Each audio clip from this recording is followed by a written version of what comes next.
हम दीवानों की क्या हस्ती, आज यहाँ है कल वहाँ चले, मस्ती का आलम साथ चला, हम धूल उड़ाते जहाँ चले। दीवानों की हस्ती कविता की इन पंक्तियों में कवि कहते हैं कि दीवानों की कोई हस्ती नहीं होती है, अर्थात वो इस घमंड में नहीं रहते हैं कि वो बहुत बड़े आदमी हैं और ना ही उन्हें किसी चीज की कमी का कोई मलाल होता है और बस अपनी मस्ती में मस्त रहते हैं। उनकी इस मस्ती और खुशी के आगे गम टिक नहीं पाता है और धूल की तरह छू हो जाता है। आए बनकर उल्लास अभी, आंसू बनकर बह चले अभी, कहते ही रह गए अरे तुम कैसे आए कहाँ चले। कवि आगे कहते हैं कि दीवाने मस्त मौला लोग जहाँ भी जाते हैं वहाँ का माहौल खुशियों से भर जाता है। फिर जब वो उस जगह से जाने लगते हैं तो लोगों को उनके जाने का पता तक नहीं चलता है। वो तो मन में ही अफसोस करते रह जाते हैं कि उन्हें मालूम ही नहीं चला कवि कब आए और कब चले गए। इस प्रकार कवि कह रहे हैं कि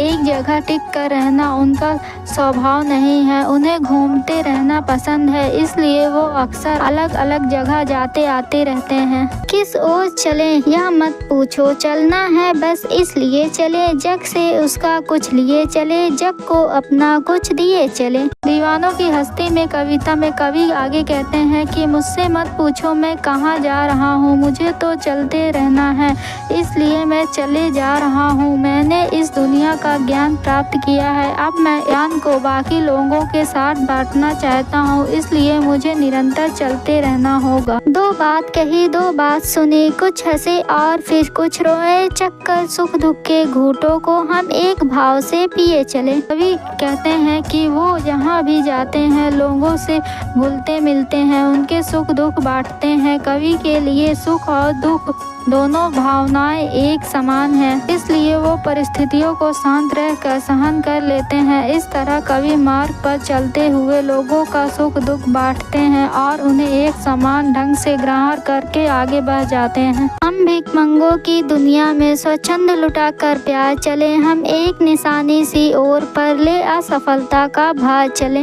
लोगों को प्यार बांटने का खूबसूरत एहसास हमेशा कवि के दिल में रहता है। उन्होंने जीवन में काफी बार असफलता और हार का स्वाद भी चखा है, लेकिन इसका बोझ उन्होंने किसी दूसरे व्यक्ति पर नहीं डाला है। इस तरह कवि ने स्वार्थी दुनिया को भरपूर प्यार दिया है और नाकामयाबी का भार हमेशा स्वयं ही उठाया। अब अपना और पराया क्या, आबाद रहे रोकने वाले, हम स्वयं बंधे थे और स्वयं हम अपने बंधन तोड़ चले। अंतिम पंक्ति में कवि कहते हैं कि अब उनके लिए दुनिया में कोई भी अपना और पराया नहीं है। जो लोग एक मंजिल पाकर वहीं ठहर जाना चाहते हैं उन्हें कवि ने सुखी और आबाद रहने का आशीर्वाद दिया है, मगर कवि खुद एक जगह बंध कर नहीं रहना चाहते हैं, इसलिए उन्होंने अपने सभी सांसारिक बंधन तोड़ दिए हैं और अब वे अपने बने हुए मार्ग पर आगे बढ़ते जा रहे हैं। वो इससे खुश और संतुष्ट हैं। वीडियो पसंद आई हो तो चैनल को लाइक करें, सब्सक्राइब करें, शेयर करें।